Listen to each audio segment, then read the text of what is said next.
Hello, music lovers of YouTube. Welcome to episode 44 of What Makes This Song Special, the show where every week I take a different song. I talk about where I was the first time I heard that song, what impact it had on me, and why it was a special song to me. What does it remind me of? I'll tell you a wee story. I'll talk about the singer, I'll talk about the band, the song, and then we'll follow up with a part two where I'll do my own cover version of today's song. So, the story, where was I the first time I heard the song? Well, I'll take you back to summer 2006, but before that I have to dive back a wee bit to around about 2002. So I was signed to TRL Records to record my first solo album. And my manager and producer at the time, Brian Harris, had pulled in some of Scotland's finest session players to play on some of my songs, which was a real honour. And at the age I was at, these guys coming in who were a good bit, maybe 10, 15 years older than me at the time, just felt like everything was starting to take shape. My musical path was sort of falling out in front of me, and it was just a nice feeling playing with these amazing musicians. The legendary Rick Mason, who was already a friend at this point, had been asked to play drums, and Brian had asked another top session player to play guitar on a track for me. One of my songs was called Suicide Messiahs. It was a song that I'd written at school with my friend Mark Livingston. And it was sort of reincarnated a dozen times in various bands until Brian Harris heard it and signed me to do a full album based on what he heard in that track. So he had real faith in that song. And the song had come from an idea that Mark had when we were at school. We'd been talking about egotistical lyrics in sort of anthemic rock songs. And at school that day, we'd been chatting about "We Are the Champions" by Queen, "You Love Us" by the Manic Street Preachers. Those types of songs are quite, lyrically quite egotistical, and we decided that we needed our high school band needed a song like that, one of those types of songs. And Mark comes into school the next day and he's like, "I've got this lyric. I've got, I think it was like 4 lines." Which became the chorus. It was "Suicide Messiahs, they will never crucify us, because we are what you need and we are what you'll get." And I loved it instantly. I just thought that sounds great. And I took the lyric home and I wrote the rest of the song that night. I came back into school the next day and I let Mark hear what I came up with. And I'd kind of, from what he'd given me with that lyric, I decided to make the song about sort of fallen heroes, icons of music past, that had sort of purposefully or through living a life of debauchery committed suicide or died too young. Looking back, the song's got like key changes, tempo changes, time signature changes. It's quite an impressive song musically, if I do say so myself, but it's sort of accidentally because I didn't really know what I was doing musically at that point. I think I would have been about 16 when I wrote that song, 16, 17 at most. Didn't really know what I was doing in terms of, like, I didn't sit and go, right, I'm going to be really clever here and I'm going to change key here and all that kind of stuff. It was more just that I had an idea for melodies in my head for each section of the song and decided to try and glue it all together, and to make the arrangement sort of adapt to those ideas I had in my head. And it became one of those songs that people sang along to when we played it in different bands over the years. After I left school, it kind of turned up in a few different bands in a few different incarnations, and people loved it. At the time, it never made it as a big hit, but like I said, Brian Harris, the man behind TRL, he loved it enough to offer to record my first album for me, which was amazing. So a great time. Back to the rehearsal. So the Round J Parker and the session players and all that kind of thing. So I've got this band of session players ready to record my songs. In the first rehearsal, we decided to go in and do Suicide Messiahs.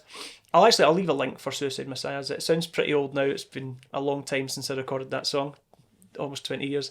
But so Rick sat behind the drums. My great pal at the time, David Monroe, he's in rhythm guitar.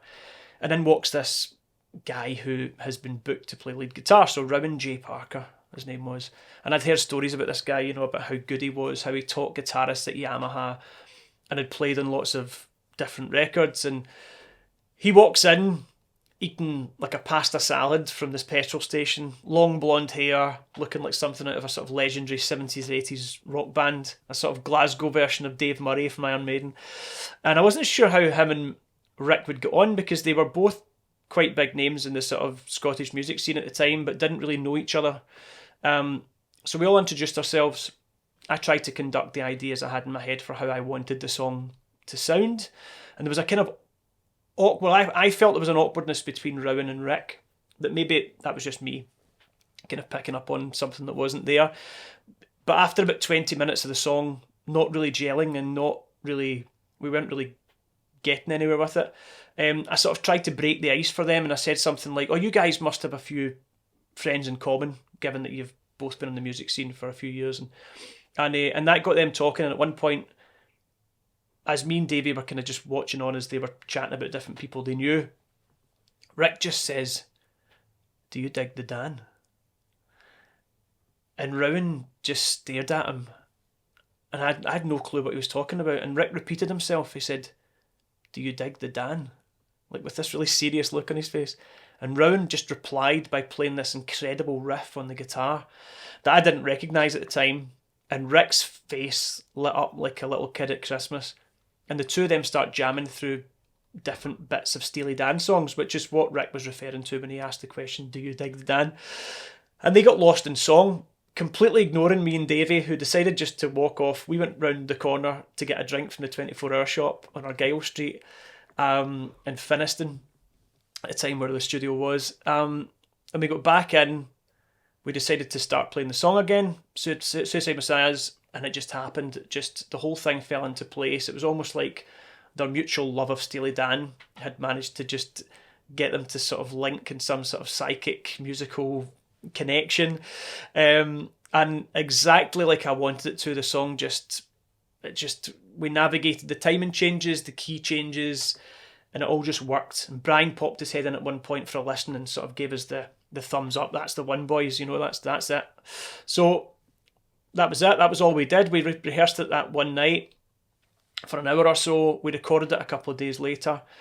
Rowan put down layers of outrageously good lead guitar, and ended up putting down the bass guitar as well, because I hadn't found a bass player at that point.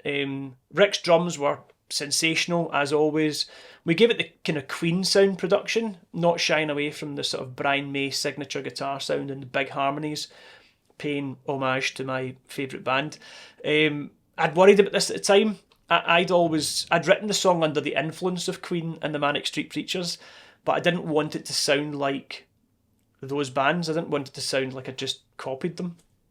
And Brian had different ideas, and as the producer I sort of trusted his thoughts on it, and he thought we should really just embrace the Queen-like tenor chorus and make it really Queen, so we gave it that kind of big Queen sound, and just, as I say, sort of paid homage to Queen, instead of trying to get round the fact that it had a bit of a Queen sound to it. So yeah, a couple of days later, that was the song recorded, and I made a point of getting into town one day and buying myself a Steely Dan album, because I was so inspired and so impressed by these guys who were a few years older than us, and they were musical legends of the scene, and they were into Steely Dan, and I thought, I need to get into Steely Dan, because these guys are into Steely Dan. When you're younger and you just look up to people and you're like, I need to be that cool, I need to get into Steely Dan.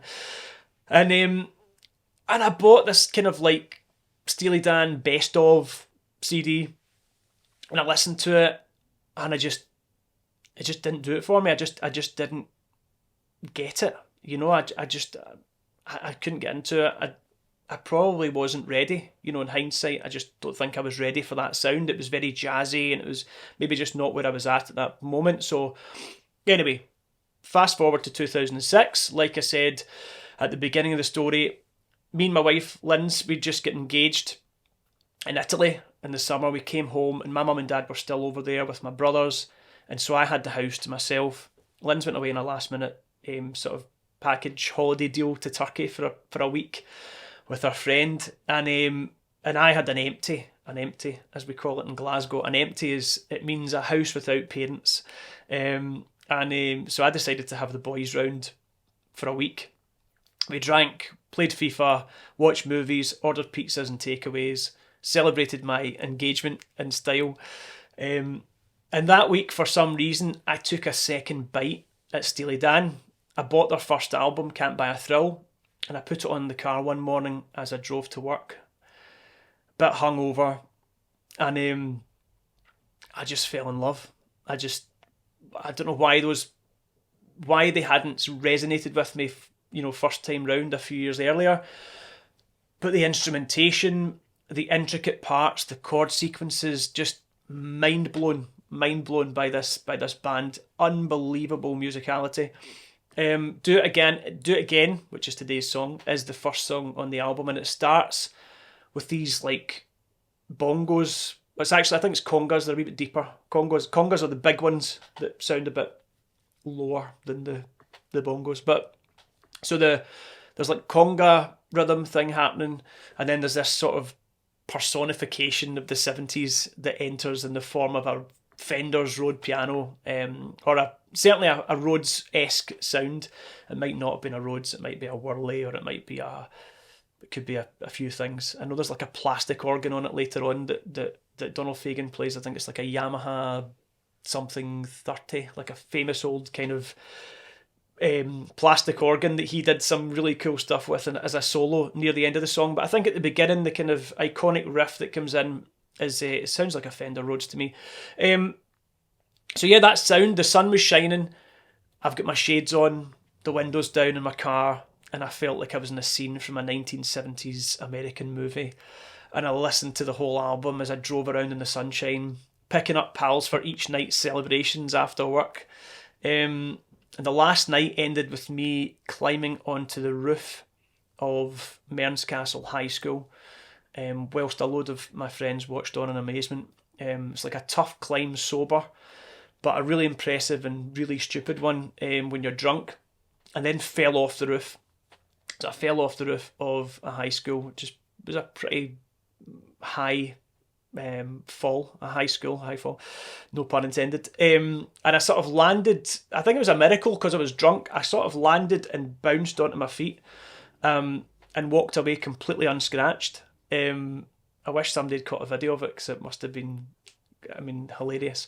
But about 20 minutes later, my friend Stuart fell through a bush into somebody's front garden and ruptured all the ligaments in his ankle, which was horrendous, obviously, for him. And I remember him just laying there screaming on the grass of somebody's front lawn, how can you fall off a roof and you're fine, and I've just fallen through a bush and broke my ankle. So anyway, that's that's what Do It Again reminds me of. That summer and that week in particular, and just getting into Steely Dan. Steely Dan became a really important band for me, both inspirationally, as a musician, but also personally. There's a story I'm probably not ready to tell on the episodes yet, maybe one day, but it's a kind of very emotional song, very emotional story to me, and Steely Dan have a few moments where they sort of play the soundtrack to various stories of my 20s, which if I pluck up the courage to at some point, I'll share some of them on here.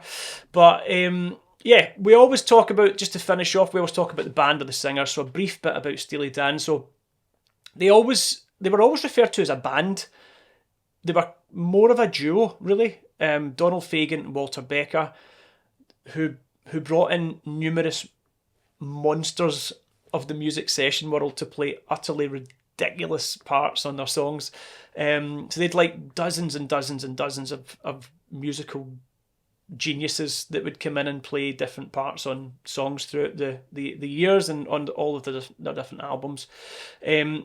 Donald Fagen was the keys player, piano and kind of organs and keyboards, and Walter Becker played guitars and bass. And they really paved the way for that sort of jazz rock pop fusion sound where they would deviate from the standard popular chord sequences that you were kind of used to hearing in the charts and brought in some really jazzy sounding arrangements that still had a sort of pop rock universal likability.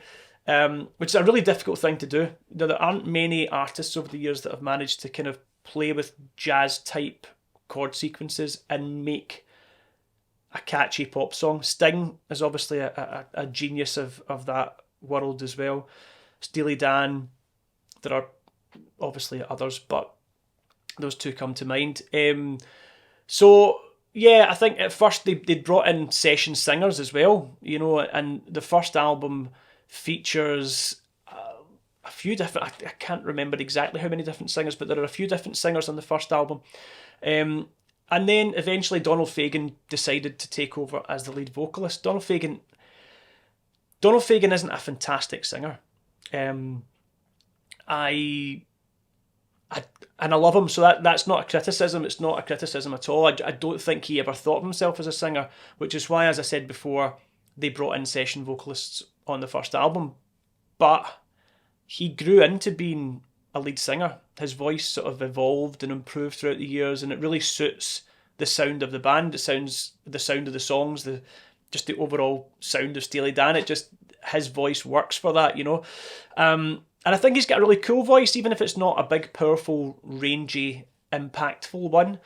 It just sits so well in the Steely Dan sound, as I said, that I don't think anyone could have done a more fitting job than Donald Fagen on those songs.